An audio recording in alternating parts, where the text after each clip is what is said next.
तो gentleman cadets, तो continue करते हैं जहां पर हमने छोड़ा था। हमने पढ़ लिया था मार्केट और उसके मैकेनिज्म। अब हम देखेंगे डिमांड एंड सप्लाई का खेल। ठीक है, तो ये सारे क्वेश्चन है जो आ चुके हैं सीडीएस 2015 में, सीडीएस 2019, ठीक है, CAPF 2020, CDS CDS 2015, CAPF 2014 and 2019। कितने सारे क्वेश्चंस आए हैं। और ये छोटे से टॉपिक है, ये कोई चैप्टर भी नहीं है, ये सिर्फ टॉपिक्स है और इनसे इतने क्वेश्चंस आते हैं और इतने इजी क्वेश्चन है दोस्तों। आपने इकोनॉमिक्स आप छोड़ के जाते हो और ये इजी जो मार्क्स आप फैच कर सकते हो, जिससे आप वो लिस्ट में आ सकते हो, आप रह जाते हो। लेकिन अब हम ये गलती नहीं करेंगे। हर एक सब्जेक्ट जो है जो सीडीएस में आता है उसको स्क्रैच से लेकर टॉप तक ले जाएंगे और कंप्लीटली उसे कवर करेंगे दोस्तों। ठीक है, तो कंटिन्यू करते हैं। तो इन सारे क्वेश्चन को करने के लिए जिस ब्रह्मास्त्र की हमें जरूरत है दोस्तों, वो मैं आपको दे रहा हूं। पहले मैं आपको कंसेप्ट बताऊंगा, जो मेरी पढ़ाने की टेक्निक है, फिर क्वेश्चन सॉल्व करेंगे हम साथ में बैठ के। ठीक है, ओके, शुरू करते हैं। जो कंसेप्ट है दोस्तों वो ये है कि demand curve and law of demand, ये वो ब्रह्मास्त्र है जो आपको समझ रहा है दोस्तों।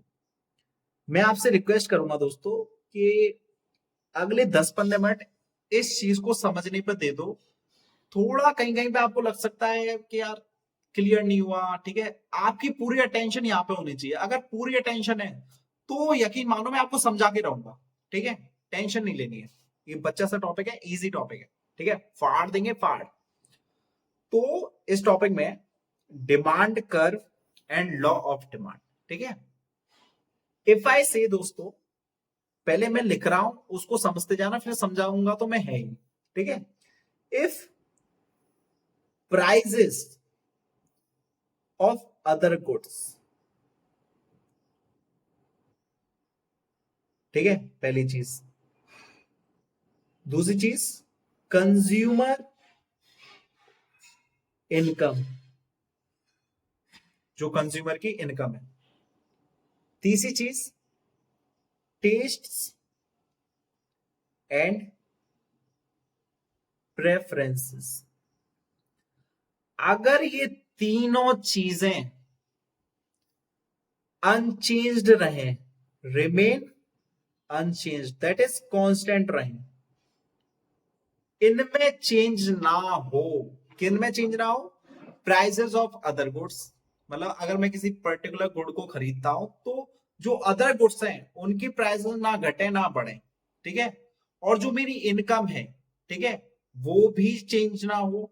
और अगर मेरी टेस्ट और प्रेफरेंसेस भी चेंज ना हो, तो इस कंडीशन में जो डिमांड है दोस्तों, जो डिमांड है दोस्तों, वो एक फैक्टर पे डिपेंड करेगी। वो किस पे? Price of that commodity. Price of that commodity किस पे डिपेंड करेगी दोस्तों? प्राइस पर। क्लियर हुआ? क्लियर हुआ? अब मैंने क्या कहा है, ये जो तीन है ना, याद रखो ये क्या है, ये है अजम्पशंस। एजम्पशंस, ठीक है, याद रखना, क्वेश्चन में आएगा एजम्पशंस। ठीक है, तो याद रखना है प्राइसेस ऑफ अदर गुड्स, वो भी चेंज ना हो, रिमेन अनचेंज्ड। कंज्यूमर इनकम, जैसे मेरी इनकम है वो भी चेंज ना हो। अगर मेरी 20,000 इनकम है तो 20,000 ही रहे। मेरे जो टेस्ट है, अगर मुझे पनीर पसंद है तो पनीर ही पसंद रहे। ठीक है, तो इस तरह से अगर ये तीनों चीजें कांस्टेंट रहती है, अनचेंज्ड रहती हैं, तो जो डिमांड होगी किसी भी कमोडिटी की, वो उसके प्राइस पर डिपेंड करेगी। अगर प्राइस बढ़ जाता है तो डिमांड पे असर पड़ेगा। ठीक है, वो कैसा पड़ेगा वो हम आगे देखेंगे। प्राइस घट जाता है तो डिमांड पे असर पड़ेगा। ये चीज क्लियर हुई? पहली चीज क्लियर होगी। ठीक है, अगर एग्जाम्पल दूं, अब भी समझ में नहीं आया, तो सबसे बेस्ट एग्जाम्पल है दोस्तों वो है टोमेटो को, टोमेटो का। रिसेंटली आपने देखा होगा कि जो टमाटर के प्राइसेस थे वो बहुत ज्यादा बढ़ गए थे, ठीक है। तो वहां पे सेम सिचुएशन यही हुई थी। जैसे प्राइसेस ऑफ अदर गुड्स तो सेम रहे थे, ऐसा थोड़ी ना होता कि टमाटर के साथ साथ बाकी चीजों के भी प्राइसेस बढ़ गए हों, ठीक है, या घट गए हों। बाकी चीजों के तो प्राइसेस वैसे ही थे एज यूजुअल जैसे होते हैं, ठीक है। जो लोगों की इनकम थी वो भी सेम थी उस टाइम पर जब टमाटर के दाम बढ़े थे। ऐसा तो है नहीं कि टमाटर के दाम बढ़ गए और लोगों की इनकम आधी हो गई या डबल हो गई, ऐसा भी नहीं हुआ। तीसरी चीज, लोगों के टेस्ट और प्रेफरेंसेस भी सेम ही थे। कई लोग टमाटर के बिना चीजें बन ही नहीं सकती, यार मेरे घर पे भी नहीं बन सकती थी। तो टेस्ट और प्रेफरेंसेस भी सेम रहे। तो ऐसी सिचुएशन में क्या हुआ कि जो डिमांड थी वो सिर्फ एक फैक्टर पे डिपेंड हो गई, प्राइस पर। अब जैसे जो टमाटर की जब प्राइस ऐसे बढ़ गए तो जो डिमांड थी वो कम हो गई, ठीक है। आपने देखा था ना, टमाटर 250-300 रुपए किलो हो गए थे, तो लोगों ने टमाटर लेना बंद कर दिया था, खरीदना बंद कर दिया था। तो यही मैं यहां पर आपको बता रहा हूं, अगर ये तीनों फैक्टर सेम है, ठीक है, रिमेन अनचेंज्ड है, तो जो डिमांड होगी ना वो सिर्फ प्राइस पर डिपेंड करेगी उस पर्टिकुलर कमोडिटी की। ये चीज क्लियर हुई? आई होप सो क्लियर हो गया होगा, ठीक है। पहली चीज ये क्लियर हो गई। अब इससे आगे बढ़ते हैं। यहां पे दो चीजें समझने की है दोस्तों। एक होता है शिफ्ट इन डिमांड कर्व, एक होता है डिमांड कर्व में शिफ्ट होना, और दूसरा होता है मूवमेंट इन डिमांड कर्व। बहुत इंपॉर्टेंट है, डिफरेंस समझना बहुत जरूरी है इन दोनों का। देखो, सबसे पहले अगर मैं बात करूं मूवमेंट इन डिमांड कर्व, इसका सिंपल सा मतलब है क्वांटिटी डिमांडेड से, क्वांटिटी डिमांडेड से इसका मतलब है जैसे किसी चीज की डिमांड है, ठीक है। जैसे हम पनीर खरीदते हैं, फॉर एग्जांपल अगर मैं पनीर की बात करूं तो पनीर है, ठीक है। अब सपोज उसकी डिमांड कम हो जाए, ठीक है। जैसे अब पनीर क्या है, इस तरह से नहीं होगा। जैसे अब पनीर है, ठीक है। अब कभी कभी लोगों का मन करता है कि नहीं यार पनीर नहीं खा रहे, तो इसकी वजह से क्या होगा, पनीर की डिमांड कम हो जाएगी। कभी कभी लोगों का मन कर गया कि यार पनीर बनाना है, ठीक है, तो पनीर की डिमांड बढ़ जाएगी। कमोडिटी सेम रही, दैट इज क्या रहा, पनीर रहा, ठीक है। लेकिन पनीर की डिमांड दैट इज उसकी क्वांटिटी दोस्तों, उसकी क्वांटिटी चेंज हुई, या तो बढ़ सकती है या घट सकती है। ये तो होता है मूवमेंट। मूवमेंट क्या होता है एक और मैं बता देता हूं, जब एक ही प्रोडक्ट में बस उसकी क्वांटिटी डिमांडेड पे असर पड़े। पहले ये जो क्वांटिटी पहले मतलब ज्यादा थी, जो डिमांड की जाती थी कि हमें ज्यादा पनीर खाना है, अब वो या तो कम हो सकती है, या फिर जो पहले क्वांटिटी कम डिमांडेड की जाती थी, जैसे पनीर कम मांगा जाता था, डिमांड कम थी पनीर की, अब शायद वो बढ़ जाए। तो जब कमोडिटी एक ही हो जैसे पनीर, बस उसकी डिमांड में या तो बढ़े या घटा वो, इस तरह की सिचुएशन को हम कहते हैं movement in demand curve. Clear हुआ? समझ में आया? ओके। अब शिफ्ट का क्या मतलब है? शिफ्ट का मतलब सिंपल सा ये है दोस्तों, जैसे आपने सुना होगा जो लोग रेंट पे रहते हैं वो कहते हैं यार मैंने अपना घर शिफ्ट कर लिया है, मतलब एक जगह से दूसरी जगह पे शिफ्ट कर लिया है, मतलब एक कमोडिटी से दूसरी कमोडिटी पे मैंने शिफ्ट कर लिया है। मतलब यहाँ कमोडिटी ही चेंज हो गई। मूवमेंट में क्या होता था, कमोडिटी सेम रहती थी लेकिन उसकी क्वांटिटी चेंज हो रही थी जो डिमांड की जा रही थी, ठीक है। यहाँ पर क्या है कि कमोडिटी ही चेंज हो गई। अगर पहले मैं पनीर खाता था तो मैंने पनीर खाना बंद कर दिया, मैं कुछ और खाने लगा हूं, ठीक है। अब मैं भिंडी पे शिफ्ट हो गया, अब मुझे भिंडी खानी है। या पहले जो लोग जो एप्पल का फोन मतलब यूज किया करते थे, अब उन्होंने कह दिया कि नहीं यार एप्पल बड़ा महंगा है, अब मैं सैमसंग का फोन यूज करूंगा। तो यहां पर एप्पल की डिमांड में कोई फर्क नहीं पड़ा, ठीक है, बल्कि लोगों ने एप्पल से ही शिफ्ट कर लिया। जैसे अगर एप्पल एक कमोडिटी है तो उसकी डिमांड बढ़ने घटने पे यहां पर कुछ चक्कर नहीं है।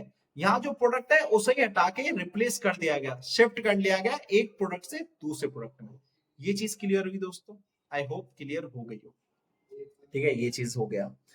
तो अब यहाँ पे दो चीजें समझने की है। पहला तो ये, जो मूवमेंट होती है ना दोस्तों, वो डिपेंड करती है प्राइस पर। ठीक है, अगर प्राइस बढ़ गए हैं, ठीक है, तो डिमांड कम हो जाएगी दोस्तों। क्लियर हुआ? अगर प्राइस बढ़ गए हैं तो डिमांड कम हो जाएगी। ठीक है, जैसे टमाटर के बढ़े थे, दैट इज क्वांटिटी जो डिमांड की जा रही थी वो कम हो गई, कहीं कहीं पे बढ़ भी सकती है। मैं एक केस बता रहा हूं। ठीक है, शिफ्ट में क्या होता है, शिफ्ट में क्या होता है, जैसे अब तक मैं खाता आया था आलू, मेरी मंथली सैलरी थी 15,000 रुपए, लेकिन अब मेरी सैलरी जो मेरी कंपनी है उसने कर दी है 1.5 लाख रुपए। तो अब जो पहले मैं आलू पे अपना जीवन काट रहा था दोस्तों, गरीब इंसान हुआ करता था, अब मेरे पास हो गई नोट, मेरे पास कैश आ गया है। तो अब मैंने शिफ्ट कर दिया है पनीर पर। अब मैं आलू नहीं खाता, अब मैं पनीर खाता हूं।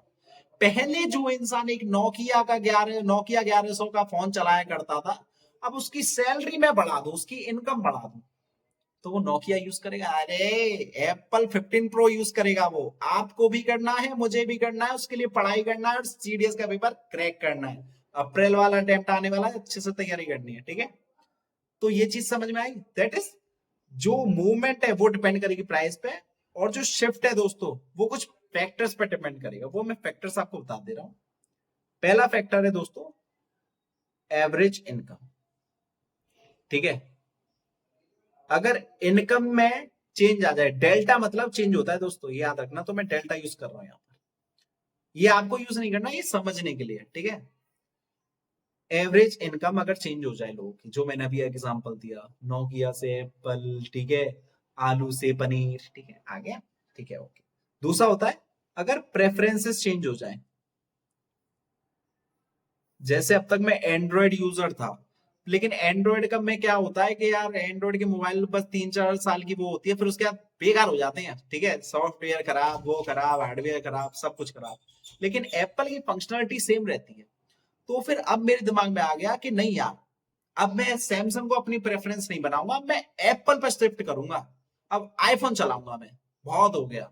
ठीक है, ये चीज क्लियर हुई। अब मुझे क्या चलाना है? आईफोन चलाना है। ठीक है, तो मेरी यहाँ पे प्रेफरेंस अगर मेरी चेंज हो जाए, ठीक है, ये चीज। तीसरी चीज है, अगर पॉपुलेशन की कंपोजिशन चेंज हो जाए, पॉपुलेशन कॉम्पोजिशन अगर चेंज हो जाए, ठीक है, ये कारण हो सकता है। किसके लिए? ये मैं शिफ्ट के बता रहा हूं, मूवमेंट में तो प्राइस है, ये याद रखना, क्वेश्चन आएंगे घूम जाओगे, लेकिन शिफ्ट के ये फैक्टर है। ठीक है, पॉपुलेशन कंपोजिशन। दूसरा है, अगर रिलेटेड गुड्स की प्राइसेस चेंज हो जाए, जैसे अगर मैं आज की बात करूं तो आलू सस्ते मिलते हैं, इसलिए लोग ज्यादातर आलू खाते हैं। लेकिन एक ऐसा टाइम अगर तुम समझो कि पनीर आलू के भाव बिकने लगे, तो लोग पनीर को खाना प्रेफर करेंगे या आलू को? आप खुद कहेंगे पनीर को खाना प्रेफर। जैसे कोई कोई फल बहुत सस्ता आता है, जैसे केले बहुत सस्ते आते हैं, अगर स्ट्रॉबेरी लीची भी सस्ते आने लग जाए, उनकी प्राइसेस गिर जाएं, तो फिर आप उन पे भी शिफ्ट कर जाओगे। अभी तो खैर किसी को नसीब ही नहीं होते होंगे, घर में कभी कभी नसीब देखे होंगे यार, एक टाइम पे मेरे यहाँ पे लीची आए थे, स्ट्रॉबेरी आए थे। ठीक है, तो अगर रिलेटेड गुड्स की कीमत घट जाए, अगर मोबाइल फोन में देखूं तो एंड्रॉइड्स के फोन जनरली सस्ते आते हैं। सपोज करो एक ऐसा टाइम आए कि जो एप्पल के, जैसे आप एंड्रॉइड यूजर हैं, आप यूज कर रहे हैं वो 20-25 हजार का शाओमी का कोई भी फोन, रेडमी, ठीक है, अब एप्पल की कीमत घट के 30 हजार पे आ जाए, तो आप शाओमी यूज करेंगे या फिर एप्पल आईफोन यूज करेंगे? ऑब्वियसली बात है आईफोन यूज करेंगे। तो यहां पर क्या हुआ? शिफ्ट हो गए। आप किस पे शिफ्ट हो गए? रेडमी से आईफोन पर। ठीक है, ये एक फैक्टर, रिलेटेड गुड्स की प्राइसेस। और एक और फैक्टर है, अगर कंज्यूमर्स को एक ही टाइम पर wanting to bye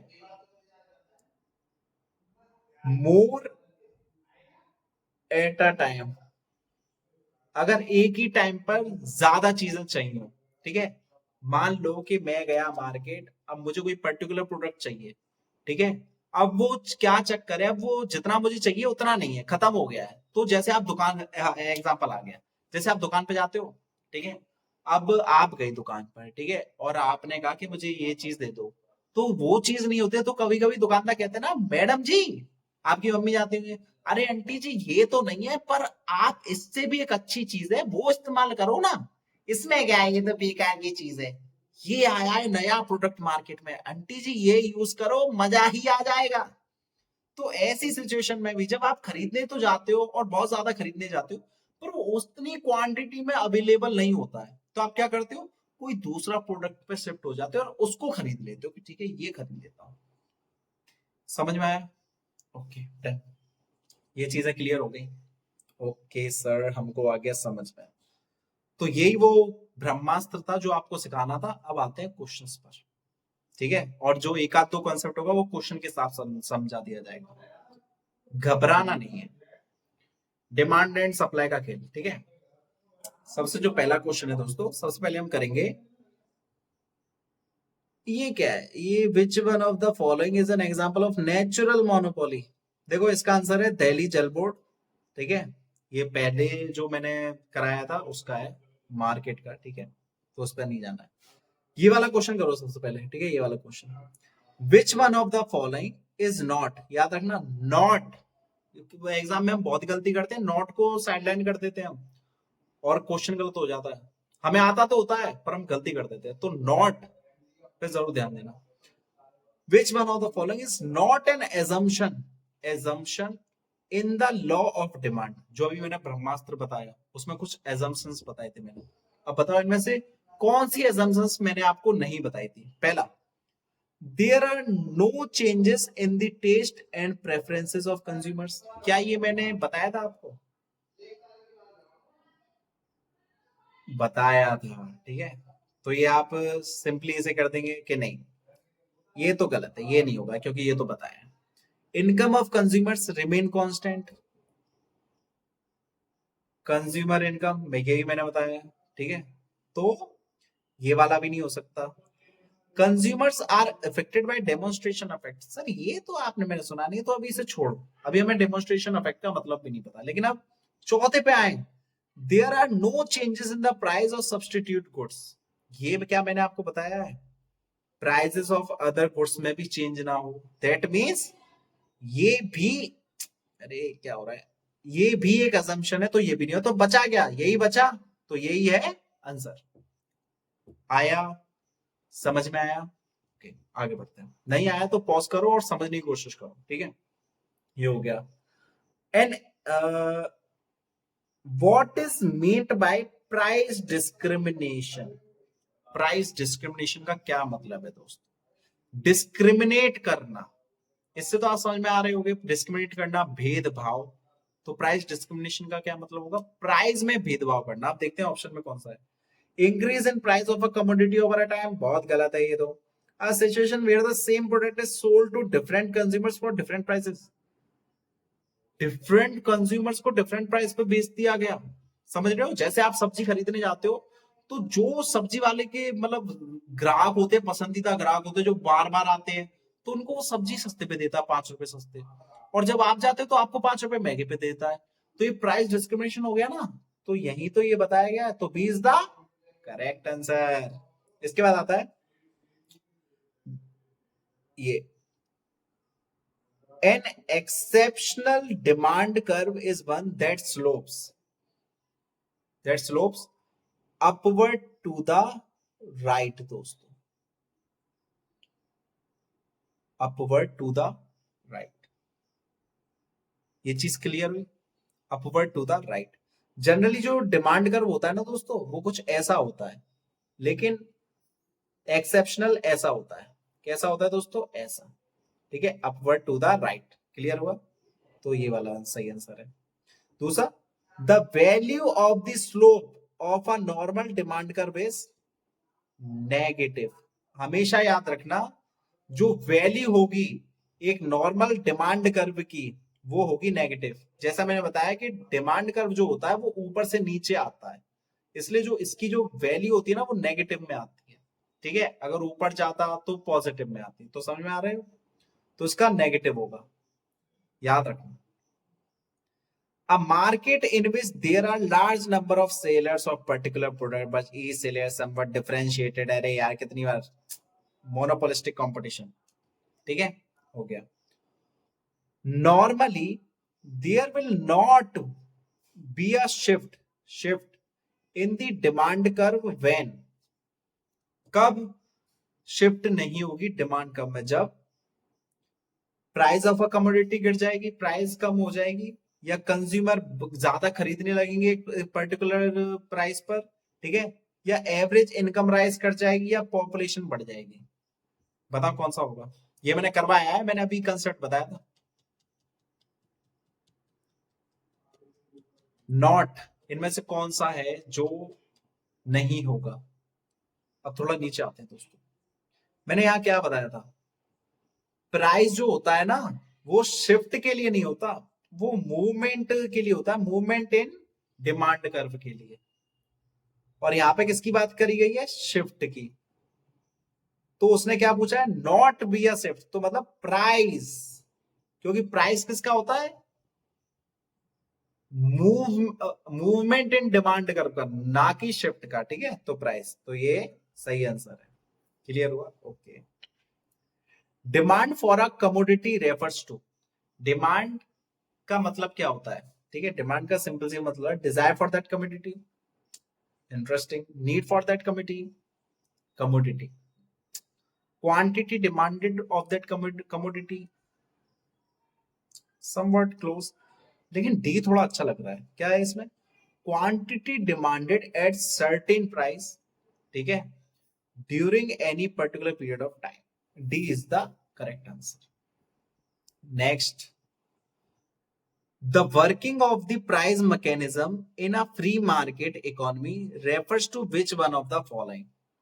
The interplay of the forces of demand and supply, determination of inflation rate in the economy, determination of the economy's propensity to consume, determination of economy full employment output। कौन सा होगा दोस्तों? जैसा मैंने बताया आपको, price mechanism, ये keyword पकड़ो, प्राइस मैकेनिज्म। अब प्राइस दोस्तों जनरली किस चीज पर डिपेंड करता है? जैसे अगर टमाटर की बात करो, आप कहेंगे टमाटर टमाटर क्यों कर रहे हो सर इतना? क्योंकि टमाटर बहुत अच्छा एग्जाम्पल है, उससे आधे क्वेश्चन सॉल्व हो जाएंगे आपके। जैसे टमाटर की जो दोस्तों प्राइस बढ़ गई थी, वो क्यों बढ़ी थी? अगर मैं आपसे पूछूं, 250-300 रुपए किलो टमाटर हो गए थे, क्यों हो गए थे? क्या आंसर है आपका? क्योंकि सर उसकी एक्चुअली सप्लाई कम हो गई थी और डिमांड ज्यादा थी। डिमांड तो एज यूजुअल थी, जितने लोग खाते हैं, अब सप्लाई कम हो गई थी, इसलिए उसका प्राइस बढ़ गया था। दैट इज, जो प्राइस मैकेनिज्म है वो किन दो फैक्टर्स पे काम करता है? एक डिमांड पे, दूसरा सप्लाई पर, ठीक है। अगर सप्लाई कम हो गई और डिमांड तो एज यूजुअल रही, तो प्राइस बढ़ जाएगा, जैसे टमाटर का बढ़ा था। अगर सप्लाई बहुत है और डिमांड कम है, तो प्राइस घट जाएगा। क्लियर है? ओके, ये भी हो गया। तो A is the correct answer. Zero price elasticity of demand means, इसका क्या मतलब है? सबसे पहले मैं आपको बता देता हूं। देखो, इलास्टिसिटी जो टर्म है वो इकोनॉमी में बहुत ज्यादा यूज होता है। इसके कई तरह की इलास्टिसिटी होती है, लेकिन उस पे हमें नहीं जाना है, ठीक है। हमें बस कितना समझना है कि प्राइस इलास्टिसिटी का क्या मतलब है ऑफ डिमांड, ठीक है। इसका सिंपल सा मतलब ये है कि डिमांड है और एक तरफ प्राइस है, डिमांड है एक तरफ प्राइस है। अगर प्राइस बढ़ जाए या घट जाए तो डिमांड पे क्या असर पड़ेगा? तो जो इन दोनों का रिलेशन है ना, वो बताता है इलास्टिसिटी, ठीक है, इलास्टिसिटी। जैसे अब यहां पे है zero price elasticity of demand. अगर मैं कहूं कि प्राइस के बढ़ने या घटने पर डिमांड पे फर्क पड़ता है, ठीक है, और यहां पर आ गया जीरो, अगर मैं जीरो लगा दूं, दैट मीन्स कि प्राइस के घटने या बढ़ने पे डिमांड पे कोई असर नहीं पड़ रहा, ठीक है। Whatever the change in price, there is absolutely no change in demand. A is the correct answer. अगर जीरो मैं कह दूं तो, अगर मैं जीरो कह दूं तो क्या हुआ? जीरो का मतलब क्या है? वैसे जो प्राइस है, डिमांड है, वो एक दूसरे पर डिपेंड कर रही है। लेकिन अगर ये जो रेशियो है ये जीरो हो जाए, अगर मैं कहता हूँ जीरो, जीरो इलास्टिसिटी है, दैट इसका मतलब क्या है, वो इन इलास्टिक हो गया। और उसका मतलब क्या है कि अगर प्राइस चाहे कितना बढ़ जाए या घट जाए, डिमांड पे कोई असर नहीं पड़ेगा।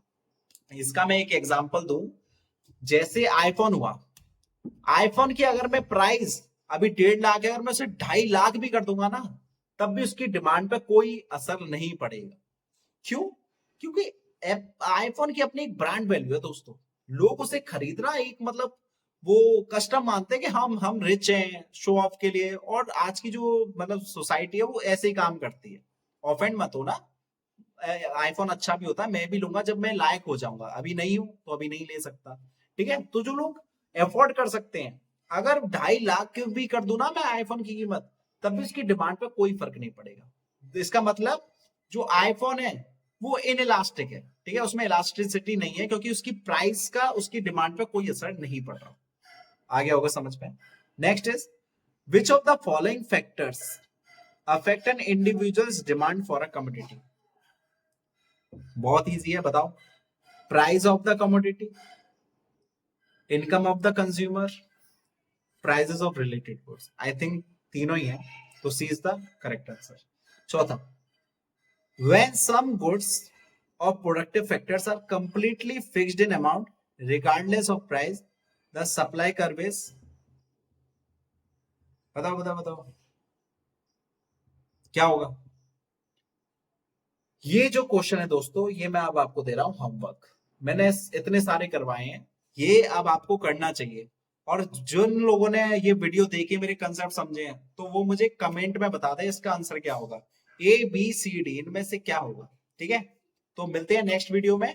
अगले वीडियो में मिसलेनियस टॉपिक खत्म करके इस बेसिक कंसेप्ट ऑफ इकोनॉमी को खत्म कर देंगे, फिर आगे बढ़ेंगे जो और इंपॉर्टेंट टॉपिक्स।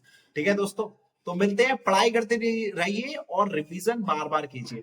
अप्रैल वाला अटेम्प्ट में आपकी लिस्ट में नाम आना ही चाहिए। ठीक है, मिलते हैं। All the best.